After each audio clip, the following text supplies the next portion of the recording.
Hello नमस्कार good morning फेरि पनि स्वागत गर्न चाहन्छु मेरो युट्युब च्यानलमा जहाँ तपाईँले भिन्न भिन्न प्रकारको फुलहरूबारे जानकारी पाउँदै आइरहनु भएको छ भने आज फेरि एउटा नयाँ फुललाई लिएर जानकारी दिन आएको छु र त्योभन्दा पहिले अलिकति हेरौँ मेरो प्रिमियम प्लान्ट्सलाई। यहाँनिर रहेको छ मेरो मोन्स्टर थाई कन्स्टलेसन अनि यहाँनिर मेरो रहेको छ फ्लोरिडा ब्युटी, एकदमै राम्रो भेरिगेसन तपाईँले देख्न सक्नुहुन्छ।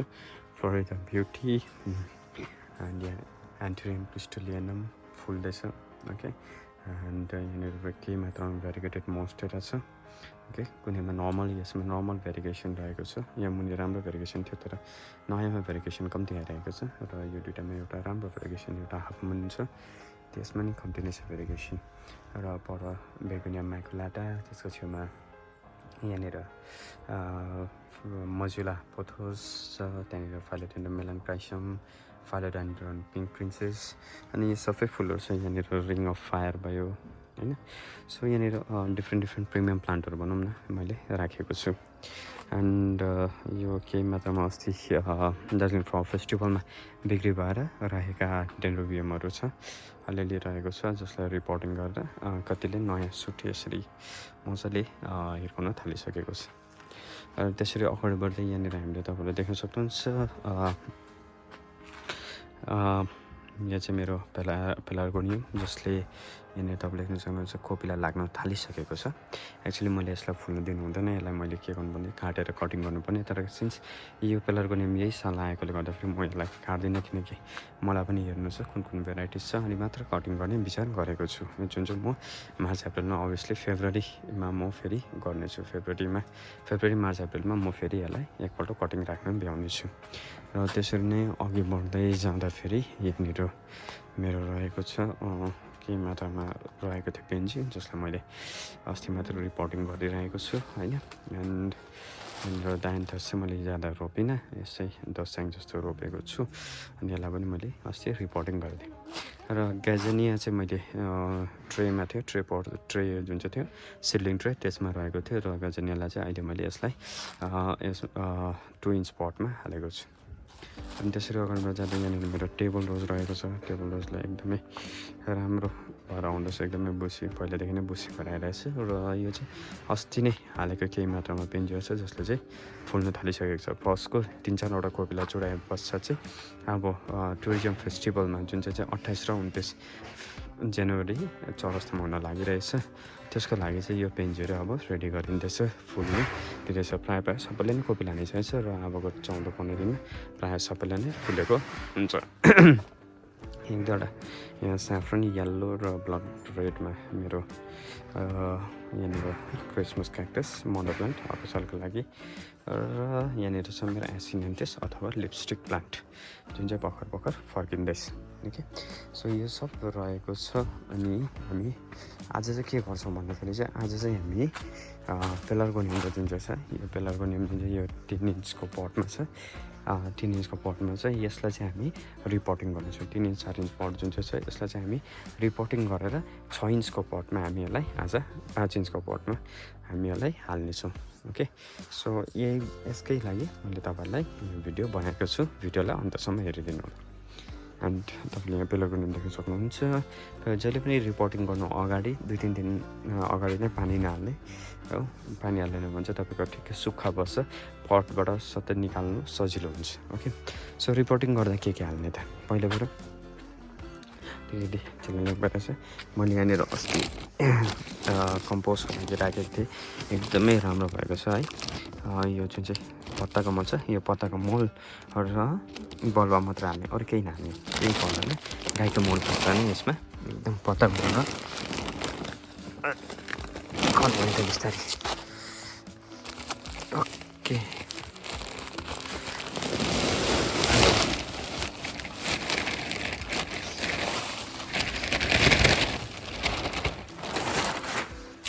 सो यहाँ पत्ताको मल तपाईँले देख्न सक्नुहुन्छ, एकदमै दामी रेडी भएको छ।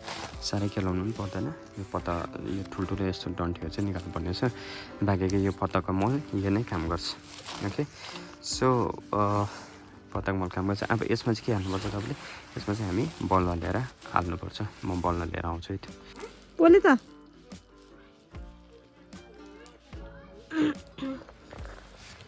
ओले त्यसो हामी बलवान मजाले मिसाउँछौँ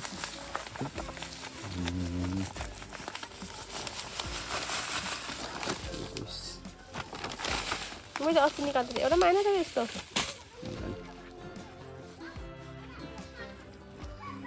के यिनीहरू क्रिकेट चाहिँ आएछ कसले ल्याइदेऊ यिनीहरूलाई नयाँ नयाँ क्रिकेटको कसको कसले ल्याइदेऊ पब्जीलाई आमाले प्लास्टिक के उयो हो को रातिनबाट मगाइदिएको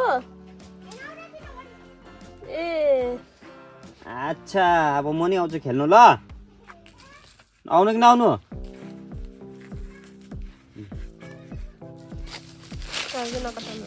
कटाउँछु नि भयो यसलाई मजाले फिट्ने ओके सो यो पुरानो जति नै यस्तो पत्ताहरू छ जुन चाहिँ नपचेको पत्ताहरू छ यो चाहिँ निकालेर खाइदिनुहोस् मजाले बल्ल नफिट्ने हामी गाईको मल चाहिँ चलाउँदैनौँ यो उसलाई चाहिँ पेलार्गोनियमलाई चाहिँ पेलार्गोनियम चाहिँ अलिकति फ्राजाइल नै हुन्छ गाईको मलले गर्दाखेरि चाहिँ छिटो नाइट्रोजन कन्टेन्ट ज्यादा भएकोले गर्दाखेरि कुहिने या फङ्गल इन्फेक्सन हुने चान्सेस ज्यादा हुन्छ त्यसैले गर्दाखेरि हामी यसलाई चाहिँ पेलार्गोनियमलाई चाहिँ गाईको मल चलाउँदैनौँ ओके सो रेडी छ होइन अब मैले तपाईँलाई देखाइहालेको छु यहाँनिर यस्तो चाहिँ हो यसलाई निकालिसकेको छु एउटा यसले मजाले जराले बाउन्ड रुट बाउन्ड भइसकेको छ यो हो रुट बाउन्ड भइसकेको छ अब यसले भनेपछि यसको सबै युटिलाइज गरेँ अब यसलाई हामी यतिसम्म गाड्नेछौँ सो यो जुन चाहिँ हल्लिरहेछ यो यसको यो पनि फिक्स भएर जाओस् अनि जरा पनि स्ट्रङ भएर जाओस् ओके त्यसको लागि अब हामी अलिकति ठुलो पट चलाउँछौँ जुन चाहिँ 6 इन्चको पट हो यो 6 इन्चको पट रहेको छ ओके पछि फेरि फेर्नुपर्छ यसलाई पछि गएर 10 इन्चकोमा हाल्नुपर्छ या 8 इन्चकोमा हाल्दा राम्रो हुन्छ फेरि त्यही हो सधैँको प्रोसेस मजाले खाद्नु ओके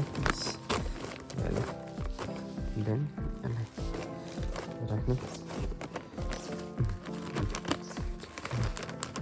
त्यसमा राखेपछि यसलाई चारैपट्टिबाट मजाले मल दिने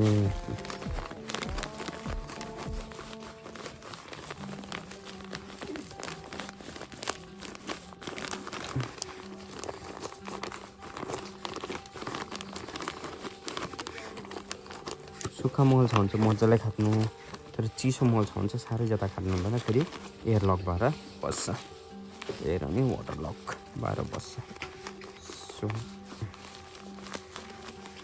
भइहाल्यो होइन अब यो अलिक दिनमा बढेपछि यसलाई छ एक दुईवटाको कटिङ निक्लिन्छ तर योपालि कटिङ नगरेर नि यसलाई पिन्चिङ चाहिँ गर्नुपर्ने छ किनभने पिन्चिङ गऱ्यो भने चाहिँ मजाले यसको ज्याङ बन्नेर हुन्छ देख्छ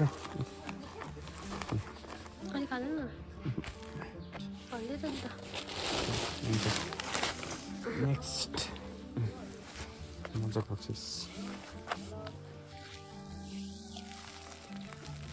अब ग्रोथ पिरियडमा चाहिँ तपाईँको डिफ्रेन्ट अमाउन्टको न्युट्रिएन्ट चाहिन्छ जति ग्रोथ हुँदै गयो त्यति न्युट्रिएन्ट चाहिन्छ सो पहिल्यै भक्कु हालेर चाहिँ हामीलाई फाइदा चाहिँ हुँदैन पहिला ठुलो पट चलाएर चाहिँ केही फाइदै छैन अब यो न्युट्रिएन्टले ठिक्कै यसको यो ग्रोथसम्म थाम्यो अब यसलाई अझै हेल्दी बनाउँछ भने तपाईँले नयाँ रिपोर्टिङ गर्नुपर्छ त्यसैले गर्दाखेरि आज हामी रिपोर्टिङ गर्दैछौँ ओके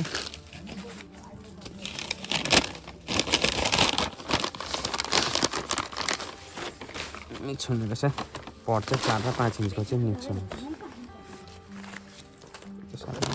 है सानो रहेछ पट चाहिँ एउटै साइजको छ भने चाहिँ मजाले रोप्नु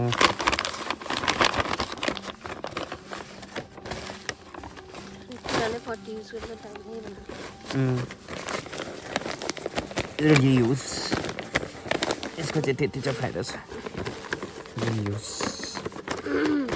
गर्न सकिन्छ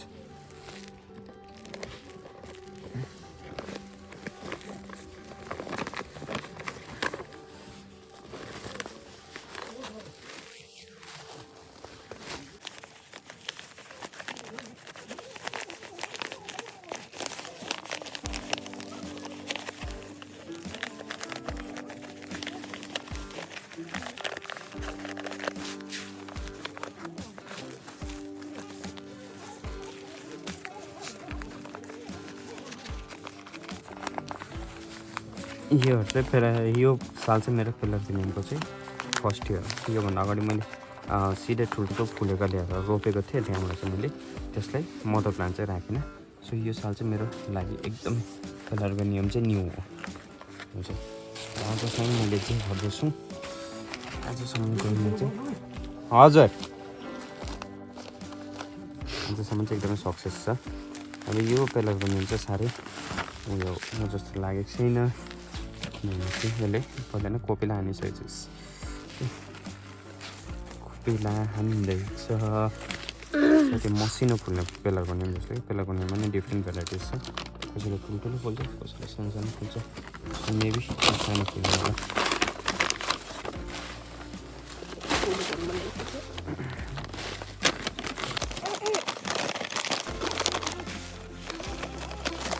दुनियाँले कस्तो देख्छ भेराइटी मलाई जहाँबाट ल्याएको।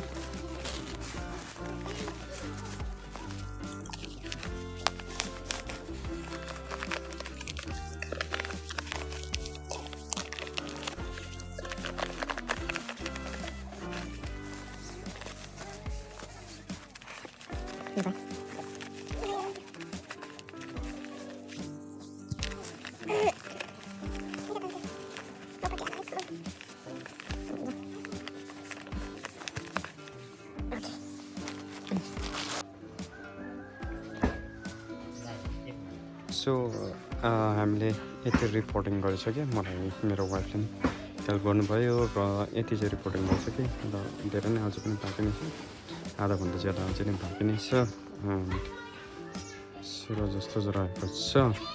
सो तपाईँले पनि यसरी रिपोर्टिङ गर्न सक्नुहुन्छ र आशा गर्दछु तपाईँले यो भिडियो पूर्ण हेर्नुभयो भनेर। अनि यदि यो भिडियो तपाईँलाई मन पऱ्यो भने तपाईँले लाइक, कमेन्ट, सेयर अनि सब्सक्राइब गरिदिनु सक्नुहुन्छ र मेरो च्यानललाई सपोर्ट गर्न सक्नुहुन्छ। यसरी नै नयाँ नयाँ भिडियोहरू लिएर म तपाईँहरू समक्ष हाजिर हुने नै छु। तबसम्मको लागि ह्याभ अ गुड डे अनि बाई बाई, स्टे सेफ।